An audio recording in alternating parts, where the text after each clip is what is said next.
Vamos falar agora do Cimento Bravo, uma empresa maranhense que muito vem contribuindo para o desenvolvimento do nosso estado. Um cimento daqui do Maranhão que conquistou a preferência da construção civil e principalmente o coração da gente. Um cimento resistente, produzido apenas com matérias-primas de qualidade, promovendo secagem rápida que gera economia, reduzindo assim os custos e o tempo da sua obra. O Cimento Bravo é ideal para todo tipo de obra porque respeita o meio ambiente. Ideal para todas as obras, ideal para a sua obra, para obras de uma vida. Se quer saber mais, então acesse www.cimentobravo.com.br ou ligue 0800 200 4000. Repetindo, 0800 200 4000. Bem, negócio na pauta de volta. O Maranhão é o segundo maior produtor de grãos do Nordeste, somente atrás da Bahia. E a região do Mato Piba já ultrapassou a região Sudeste nessa safra 2022-2023. Novas culturas começam a surgir aqui no estado, como a cultura do trigo, né? Já existe sementes adaptadas ao nosso clima. E o algodão, que já foi uma riqueza do passado, ele está voltando agora para o sul do Maranhão. Como é que está o desenvolvimento dessas culturas novas? Eu estou falando aqui trigo, algodão, em algumas regiões do Brasil já entrou o sorgo, não sei se o sorgo já entrou aqui. E quais são as áreas novas de cultivo, né? Você estava falando aí que Caxias, Timon já é uma realidade, Chapadinha, Brejo já era. Quais são as outras áreas e o que está entrando de cultura nova, Francisco? Em termos, a predominância de expansão da lavoura no estado do Maranhão, atualmente a gente pode concentrar em números mais significativos soja e milho. O trigo já existe algumas experiências, mas são apenas incipientes. O algodão já é consolidado na região de Balsas, na Serra do Penitente.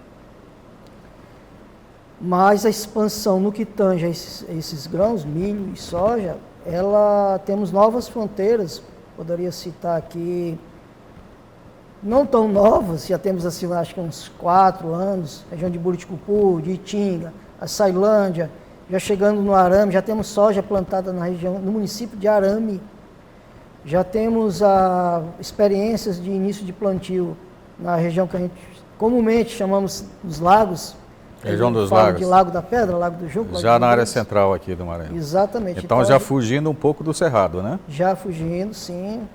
Então a gente já está, nós da Conab já estamos mapeando essas regiões. Tendemos a já incluí-las no levantamento de safras de grãos, porque acreditamos que já existe uma produção possível de ser catalogada no cômputo geral da produção. Agora, você falou assim, a Sailândia e Itinga ali já é pré-Amazônia, né? Sim. É uma outra característica de vegetação em relação a balsas. E a região do lago também já não é pré-Amazônia, já é uma vegetação de transição, né? Ela nem é cerrado, nem é pré-Amazônia e tudo mais. Além disso, há outras regiões que já estão aparecendo aí no radar da produção agrícola?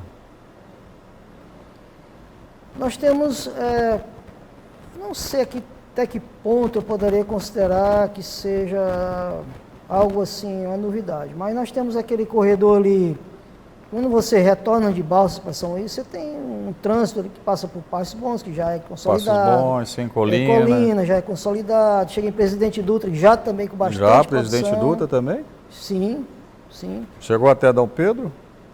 Deve chegar. Está chegando em Dom Pedro. E você colocando ali, saindo de Presidente Dutra um pouco antes, sai direto em Parnarama, na região do Baú, quase toda ela já está sendo trabalhada para soja. Ali soja já da fronteira ali com o Piauí já também. Parnarama, né? Parnarama também, que já é uma situação que já vem, a gente já constatou, já faz parte da nossa pauta de levantamentos. Então, sem dúvida nenhuma, a tendência do estado do Maranhão é se tornar cada vez mais um grande centro produtor de grãos no Brasil. Agora, os relatórios que nós temos lido a respeito de custo de produção, o custo de produção hoje aqui na região do Maranhão, ela está um pouco superior ao do Tocantins e bem superior à do Mato Grosso, por exemplo. É basicamente o quê? Porque nós estamos falando de porteira para dentro, não estamos falando de porteira para fora, que os custos de logística já são outra coisa. É por conta de insumos que chegam nessa região já bem mais caros? Uma série de fatores. A gente pode colocar os insumos, de modo geral, acho que a logística.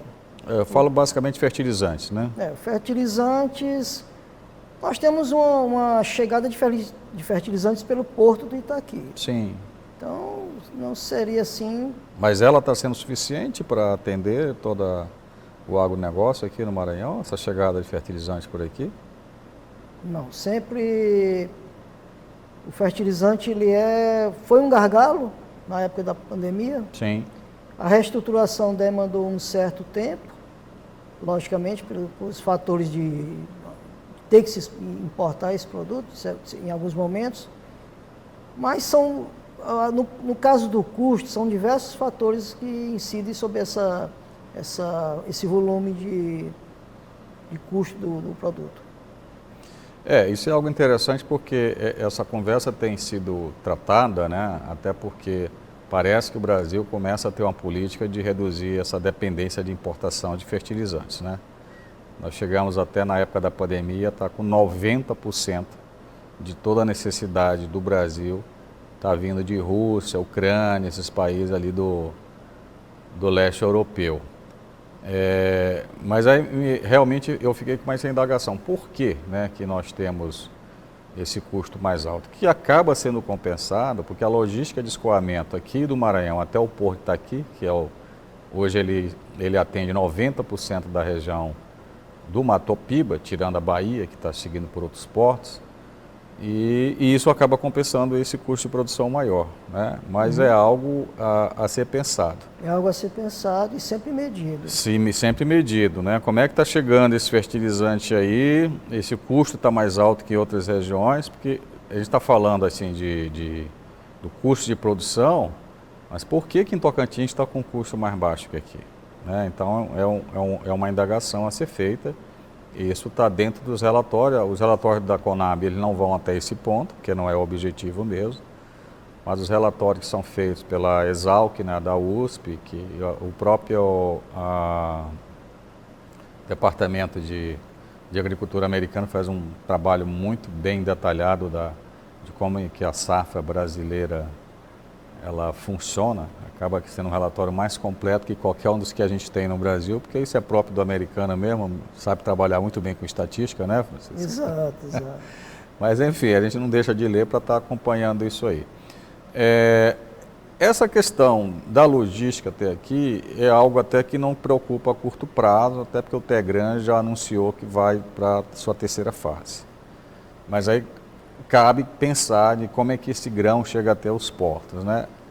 Me parece que essa região aí do leste maranhense, que é Caxias-Timon, que está se tornando uma área produtora bastante interessante, a tendência é que ela seja resolvida ou por rodovia ou pela ferrovia São Luís-Teresina, que já teve um carregamento ano passado, apesar de lá não ter um tombador de caminhões, se fez o carregamento dos vagões para a carregadeira mesmo, né? Uhum. Vocês têm acompanhado isso, como é que se desenvolve essa logística até chegar aqui, no Porto de Itaqui?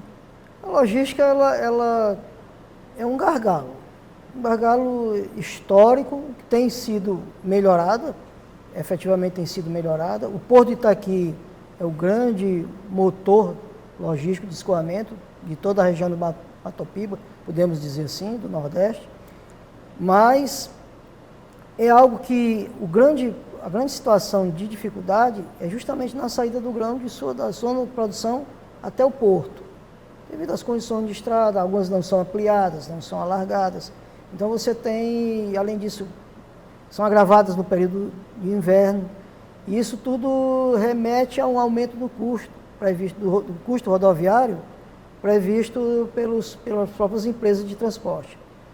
Então, que tange a escoamento via porto, a gente vê que tem um trabalho já iniciado, um trabalho de aumento de possibilidade de escoamento. Mas o gargalo rodoviário, ele existe e não é uma coisa que vai ser sanada a curto prazo. A gente prevê, apesar de algumas melhorias específicas no escoamento rodoviário. E, mais ainda, você vê que a expansão do grão, ela está ocorrendo em todas as regiões do estado. Isso aí é uma coisa interessante, porque é o seguinte, se você for pegar, você tem falado muito em soluções de ferrovia, né? E dentro do plano ferroviário brasileiro, existe uma previsão que é uma ferrovia Balsas até Estreito, para escoar daquela região. Mas você já está trazendo a informação aqui para a gente assim, não, mas tem outras áreas que já está acontecendo, até no centro do Maranhão, na região dos lagos. Então acaba que esse problema de logística, ele se dissemina de uma forma toda espalhada. É claro que o forte da produção continua no sul do estado, não é isso, Francisco? Uhum. Mas daqui é um problema, ele está disseminado, né? Com nossas estradas ainda com uma série de problemas para escoar isso. Devido às terras muito férteis aqui do estado, devido às condições propícias para o grão, então essa expansão da lavoura, digamos assim, da produção de grãos no estado, ela é irreversível.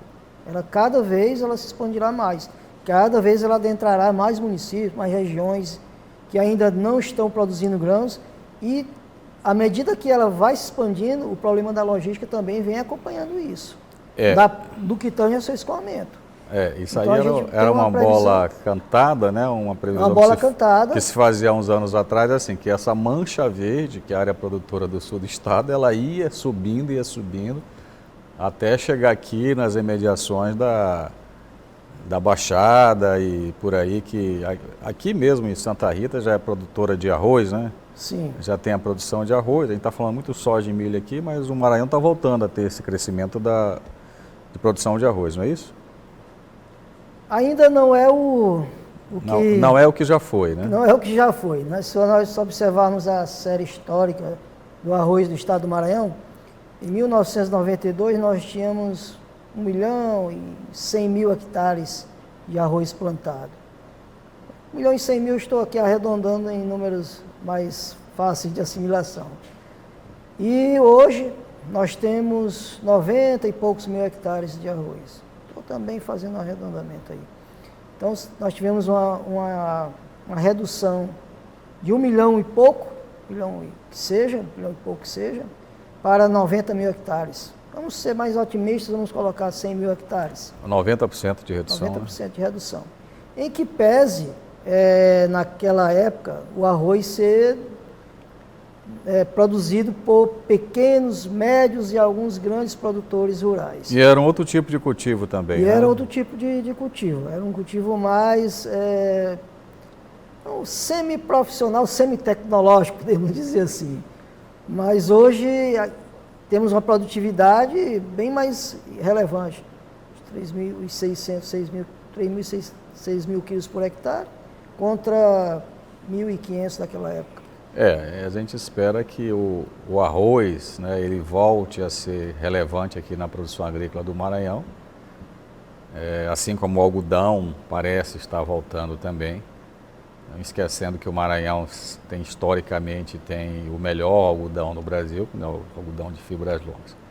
Mas a gente vai mais um rápido intervalo e voltamos em instantes com mais negócio na pauta.